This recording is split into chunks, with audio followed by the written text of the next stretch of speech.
clicking, and in today's video we are going to study another grammatical issue. So, to begin with, please look at these sentences and notice what do they have in common.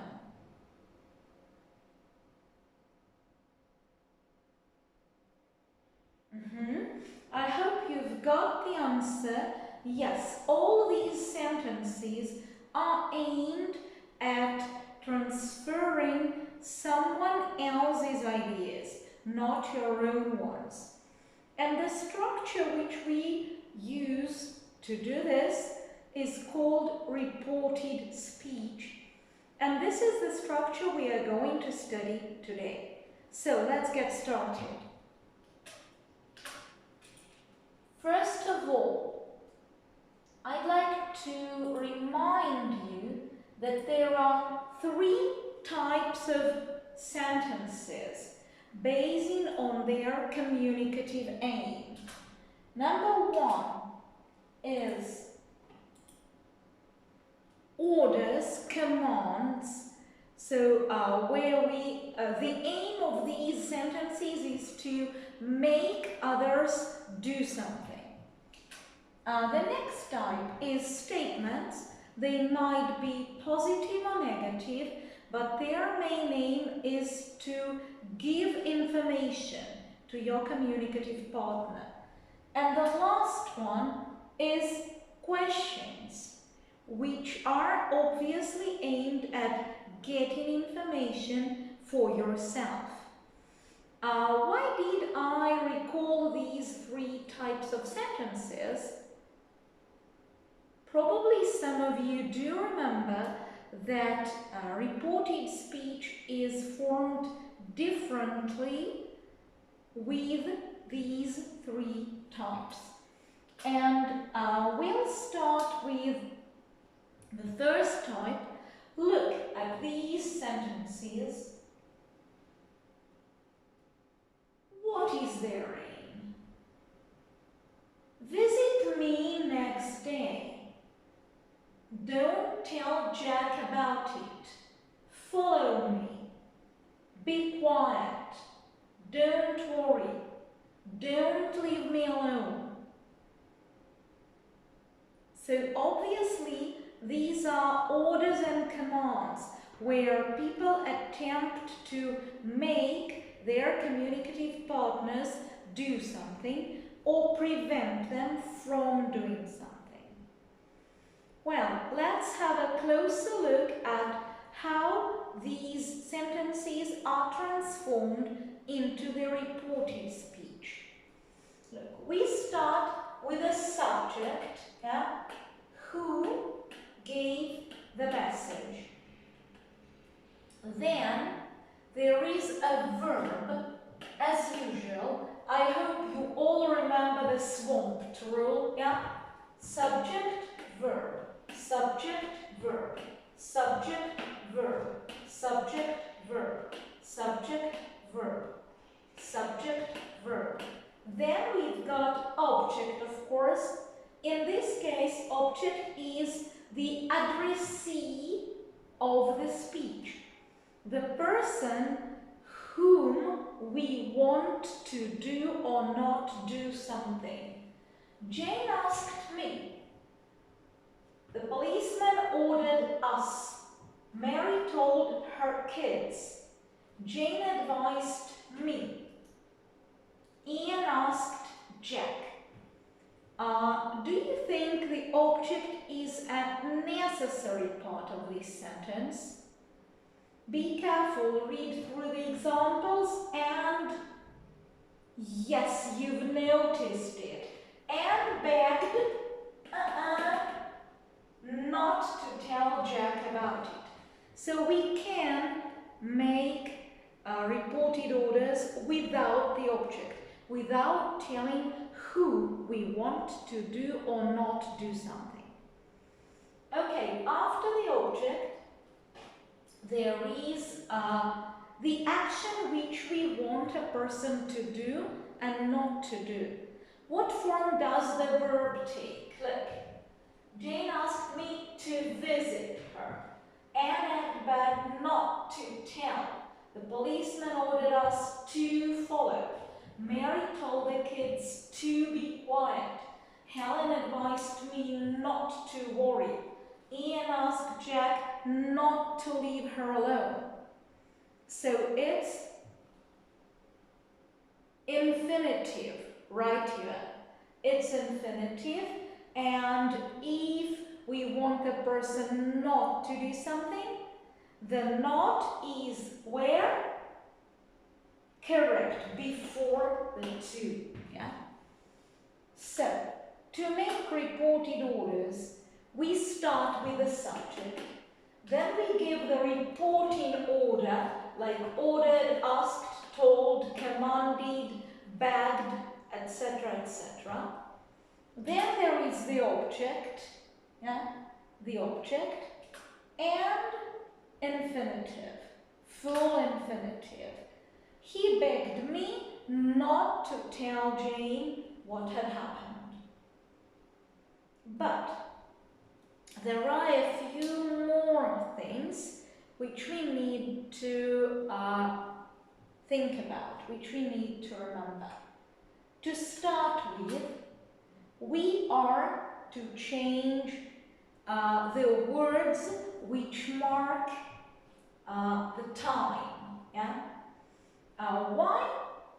Obviously, because the time when the sentence was first uttered is different from the time when we reported.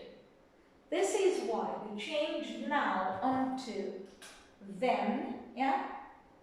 I said now in some unstated time in the past, and when you report this today, you are to say then. Yeah?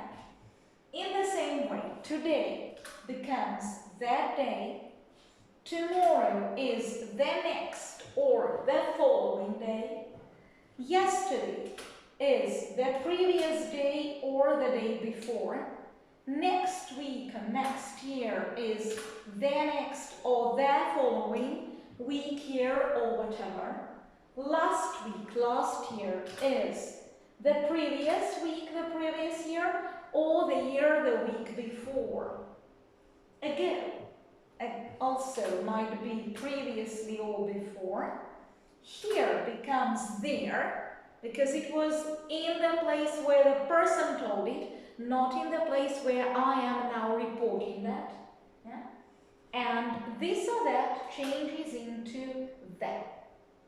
And one last thing which we need to remember when reporting orders is pronouns. Yeah? When I tell something to Jack and I tell him, I beg you not to blah blah blah. And when Mary reports the sentence and she tells to Kate, Olga begged you. No, I didn't beg Kate. I begged Mary. Like this. So I, of course, may mean he or she, depending on whether a boy or a girl is speaking. We. It may change into they if I don't belong to that group, or it may remain we. Yeah, if I do belong to that group. You may be virtually anything. Yeah? Jack told me you're clever. Jack told that I was clever. Jack told Max you're clever. Jack told Max that he was clever. Jack told Mary you're clever. Jack told Mary that she was clever. Jack told the cat you're clever. Jack told the cat that it was clever. Jack told his classmates, you're clever. Jack told us that we are clever. Like that, yeah?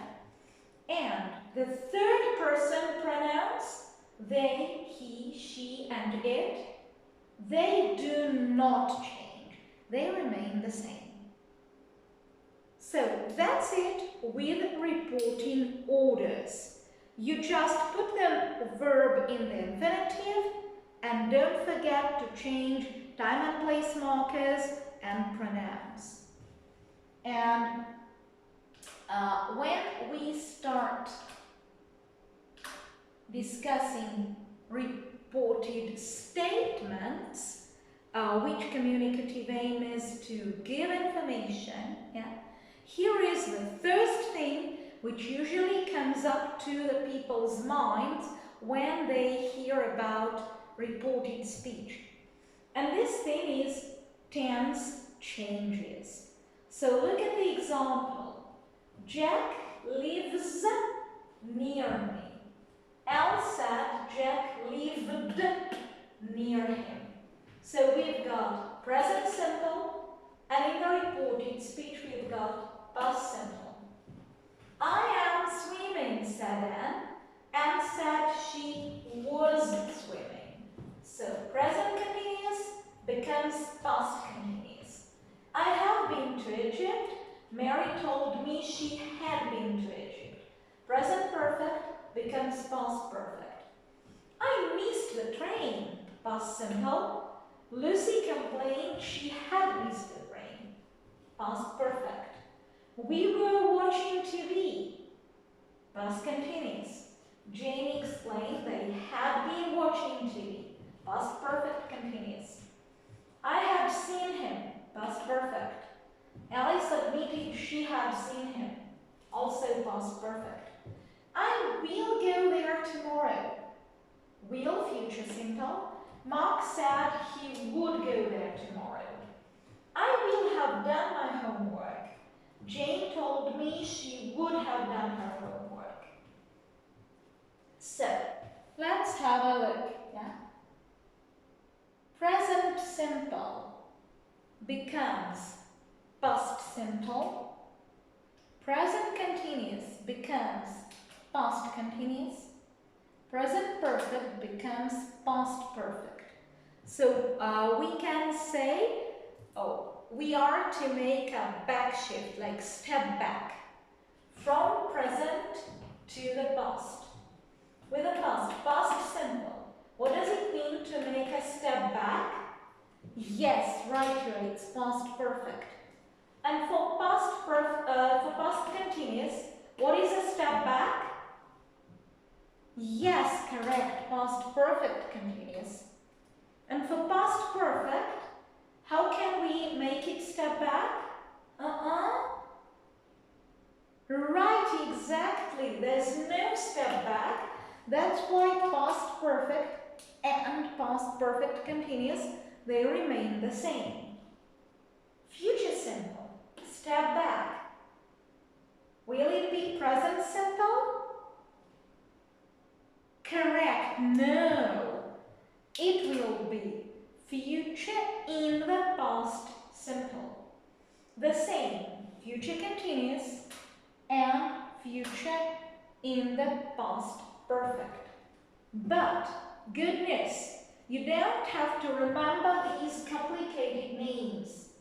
The only thing you are to know is that if you want to make future in the reported speech, you need to use would instead of will. Will go, would go. Will be going, would be going. Will have gone, would have gone. And that's all about it. And of course, when we report statements, we also don't forget to change pronouns and time and place markers. There are a few cases when we do not make a tense change. So number one, when the direct speech is in past perfect. We've already covered that, There's just no way to make a back shift. Jane said she had read the book. Next situation is when direct speech has modals for speculation, like must, might, ought to, could, should, would. My doctor told me I ought to exercise more. We don't change this modal, ought to. Next situation is when the reporting verb is in present. When does this happen? Usually when we are reporting something what was just said. Imagine you're sitting next to a friend, and when your phone rings and it's a person whom you both know, and you start talking, and at some moment your friend sitting next to you asks, "Oh, what is she saying?" And you just cover your cell phone and say, "Oh, she's saying she's coming in 10 minutes. Yeah? He says he will come in a minute. You don't say he said, he says, and that's why you don't change will into would. And the last situation is when you want to emphasize that something what you're reporting is still true. For example, the doctor said the population is growing. You want to emphasize that it hasn't stopped growing since the moment you were given that information by the doctor. So, that's almost all about statements. Yeah? And now let's move on to questions. So, look, Jack asked if I was ready. Mary wondered when I would come back. Nick wanted to know if Germany had signed the contract. Alice wondered if Mike had been to Egypt. First of all, what kind of answer do all these questions demand? Correct, they all demand yes or no answer. So this is how we report yes-no questions. Look, we start with the subject, yeah? Then there is a verb like asked, wondered, or wanted to know. And then there is if or whether, yeah? Usually the Brits don't use the word whether just because it's the absolute synonym to if in this context, but it's longer and more difficult to pronounce. And after this if, be careful. We break the question word order. We get back to the statement word order. Are you ready is the correct question. The verb goes first. But if it's a reporting verb, that I was ready, not was I ready. If I was ready. Yeah? Has Germany signed the contract? The verb first. Has Germany signed? But in the reporting, if Germany had signed the contract. Has Mike been to Egypt? The verb first. But in the reporting, if Mike had been to Egypt. So we start, of course, with the person who asks. Yeah? Then we've got that verb, wondered, asked, or wanted to know. Then we often have with who you ask. Jane asked me, but it's not necessary. After that, we put if or whether. Then there is a subject, who the question refers to. And then there is a backshifted verb. Don't forget to backshift it. And all the other parts of the sentence. Do you like football? Helen asked if I liked football. So, don't forget